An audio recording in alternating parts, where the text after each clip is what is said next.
Hello everyone, welcome back to the channel. My name is Cooper of Cooper's Mobile Mechanics, and for those who don't know, I'm a mobile mechanic who likes to show you basically what it's like day to day, week to week, doing my role as a mobile mechanic. So sometimes I'll show you a full week or quite a few jobs scattered throughout the week.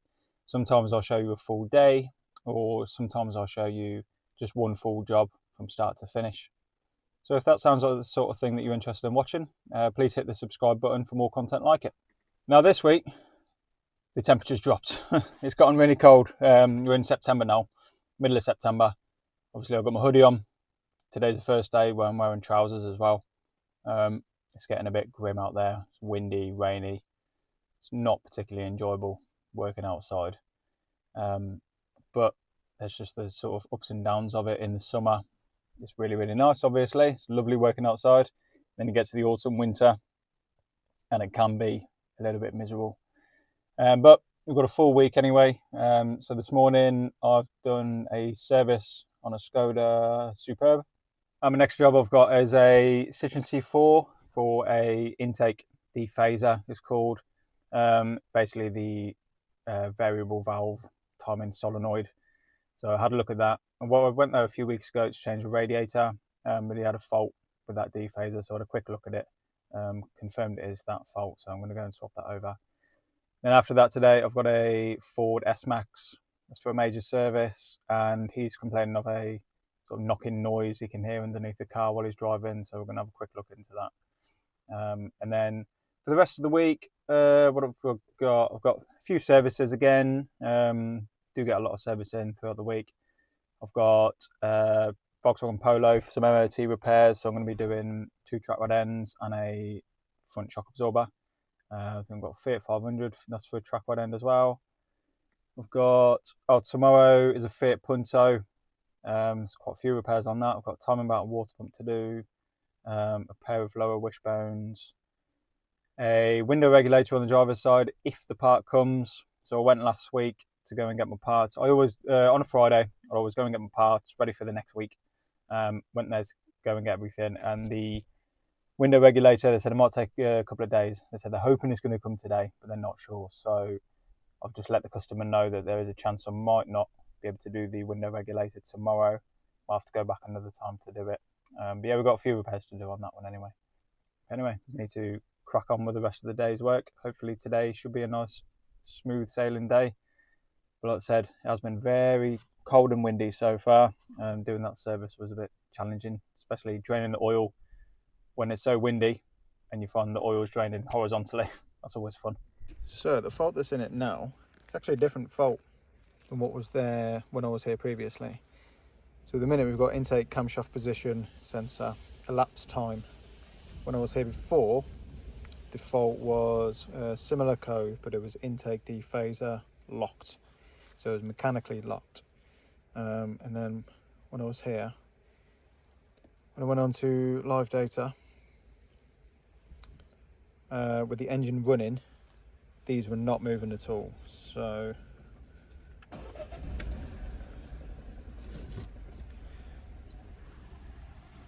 at the minute, the engine light's not on. It's just an intermittent fault now.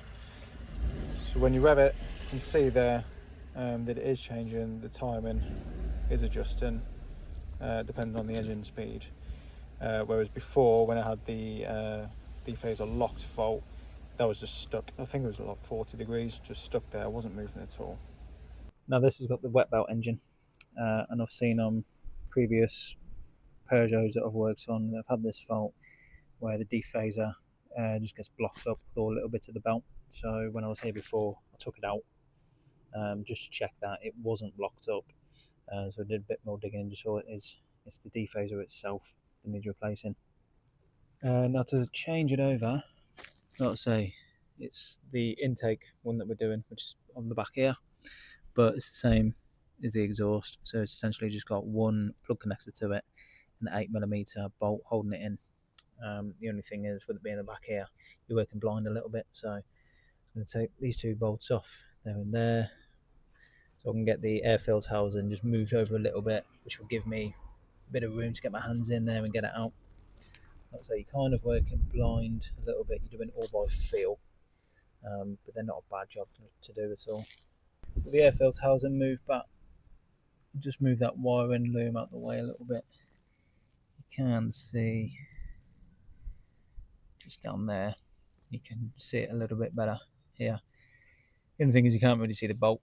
So like I say, you just kind of get your hands in there, feel the bolt, get the socket on there, and pray that you don't drop the bolt as well, because that'll be a bit of a pain. Tell you what, the wind today is bad. This bonnet's just been shaking around all over the place doing this. Anyway, new solenoid's in now, so I'm just going to erase the faults, go and give it drive, and just make sure nothing comes back. Right, so I've erased all the faults, taken it for a drive, and then I just want to check again, make sure no faults come back. No, which is good. So yeah, looks like this is all sorted and fixed. Drives nicely. Obviously, engine light hasn't come back on. There's no faults there. So yeah, job done, I think. All right, so it's Tuesday morning, and I've got a Fiat Punto for time back water pump, a pair of lower wishbones, a driver's window regulator to replace, and then a front exhaust gasket, and then I also need to have a look at the wiring for the front brake pad sensor. I think I'm going to start with the window regulator, so I just need to get the door panel off. So in there there's a couple of Allen key bolts, and then behind that little cover there is as well, and then there's just little trim clips around here, so I just need to pull it off, get the door panel off. So there's also 4 Phillips screws to get out there along the bottom. And then I've just taken off the little door membrane here. So the motor and regulator is all one unit, so I just unplugged it here. You got 10mm nut there, 10mm nut there, another one down there. And then I just need to get the glass, get the window off the regulator. Kind of hard to see it here, but if you look at the new, the new regulator, it looks like the glass sort of goes on. It's got a little hole cut out in the glass. It will sit in here, and then you've got this little tab that goes up and pops in like that. So I imagine if I just pull that out, you should be able to get that glass out. Oh, so that's the old regulator out. I just had to cut the cable because the window couldn't go up and down. The window was stuck at the top.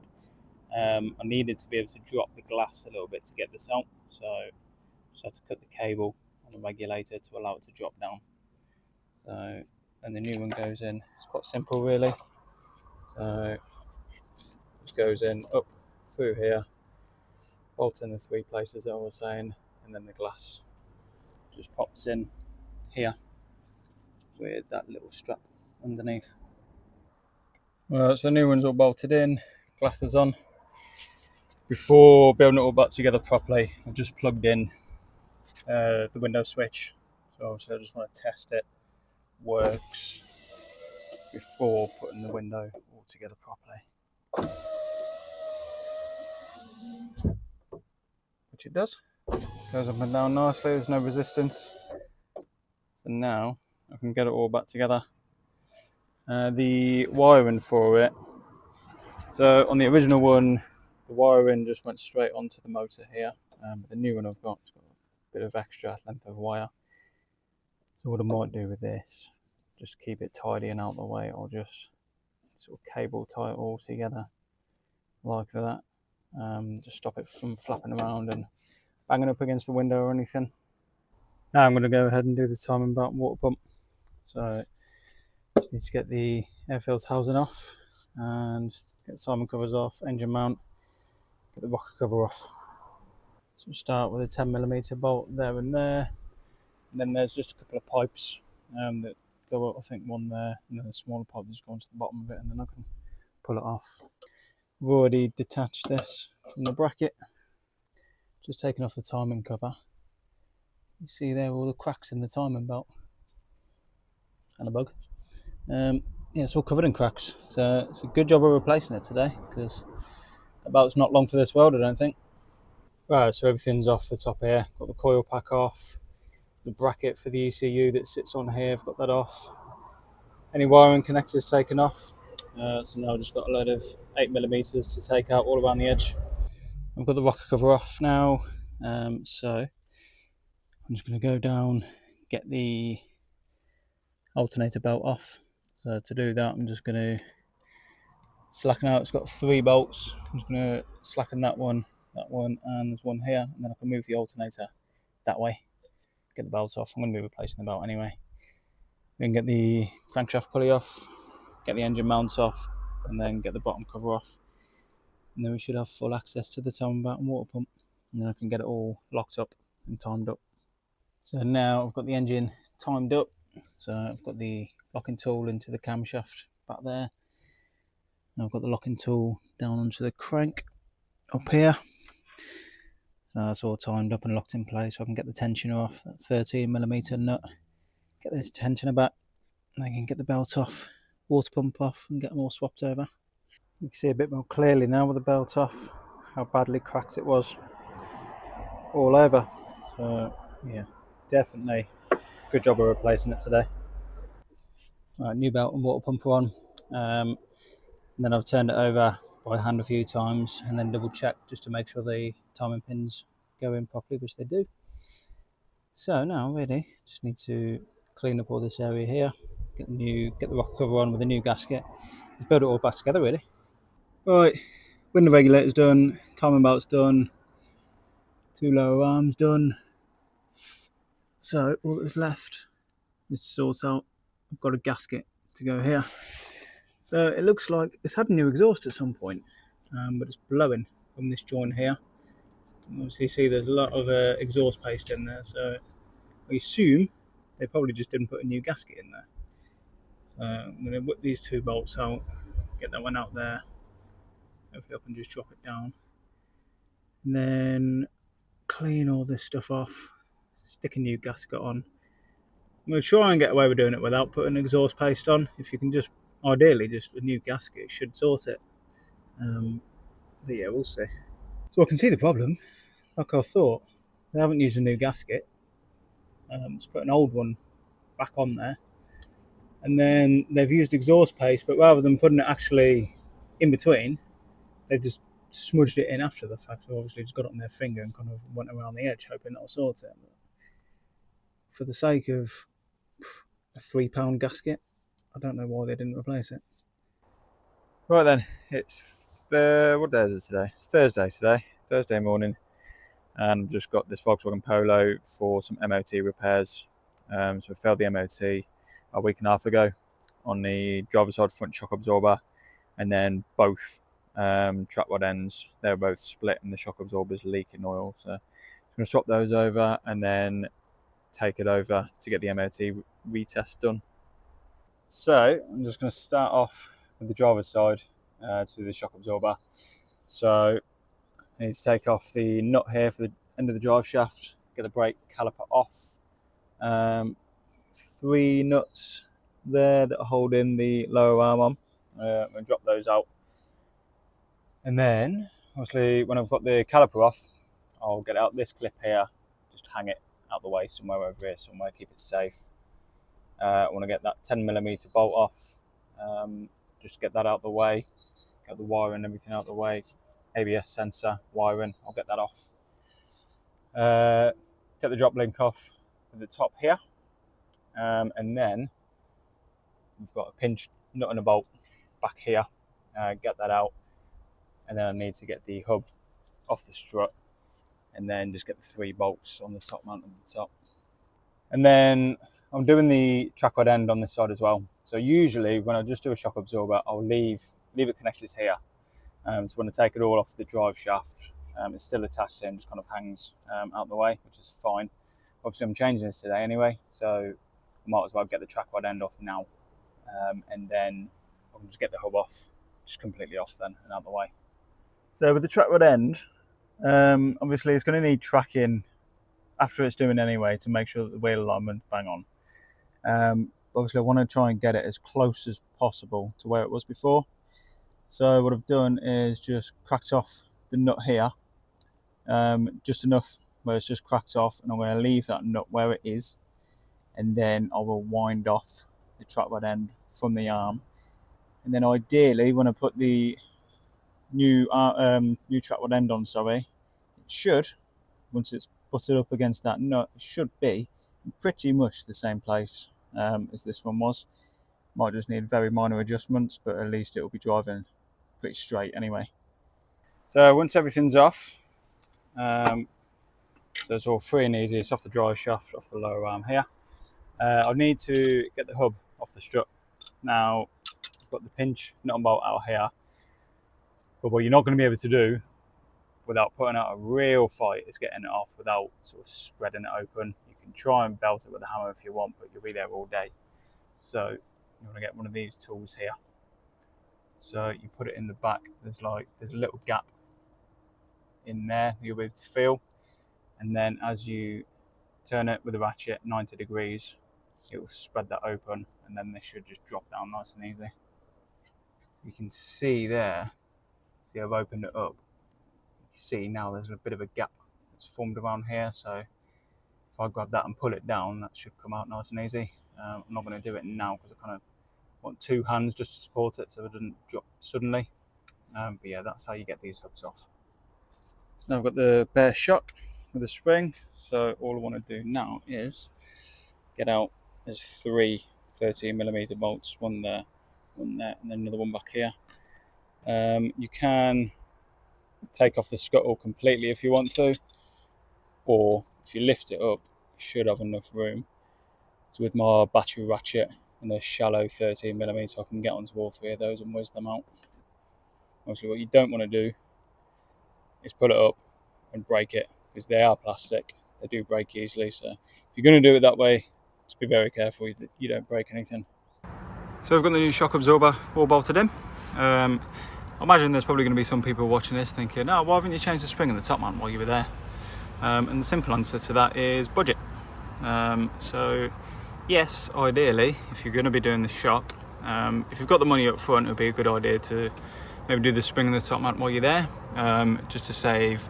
Let's say if I change the shock and the spring snaps in 12 months time or 18 months time, then you're going to be doing the labour all over again, aren't you? So yeah, if you've got the money up front now, you could save yourself long-term money by changing it altogether. But putting a new spring and a top mount on, that's going to add up to, there's probably going to be about an extra £100 or so. If you haven't got that £100 right now, there's absolutely nothing wrong with just replacing this shock for now. The spring that's on there at the minute looks fine. It doesn't look particularly, it's not corroded, it's a bit dirty, but it doesn't look like it's going to snap anytime soon. So I'm just going to build it all together, get the new track rod end on, and then I'll go on the other side and do that. Now then, track rod ends on these Polos. They are sided, so you got to make sure you get them on the right way around. So you see one is curved, so you're bending over to the left, and one is bending over to the right. Obviously, I'm just going to get my old one, just make sure I get the right one. So that one's bending over to the right, so I'll be using that one. Just make sure, if you're doing, especially if you're doing a pair, don't get them mixed up, don't fit in the wrong way around, because I have seen it before where someone's fitting the wrong way around, taking it for a road test, and because that's got to bend in, one, the steering's all over the place, but also the track rod end catches on the inside of the wheel, scores all inside the alloy wheel as well. So yeah, just be mindful of that. Okay, so it's Friday, and I've got a rocker cover to do on this Vauxhall Mokka. I did come here last week or the week before.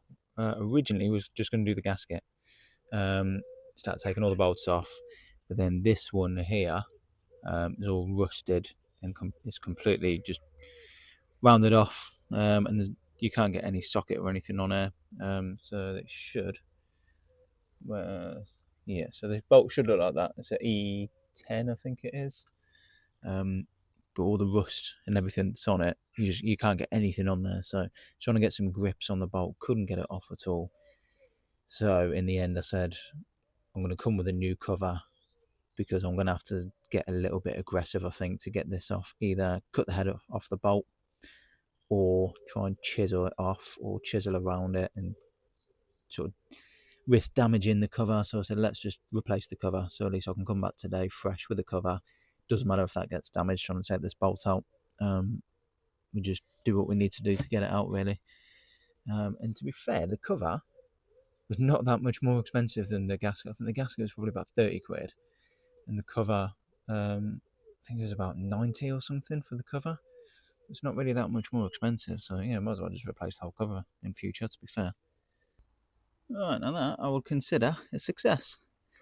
So I managed to I've got a little Dremel, so I just managed to get down there, cut a slot in the top.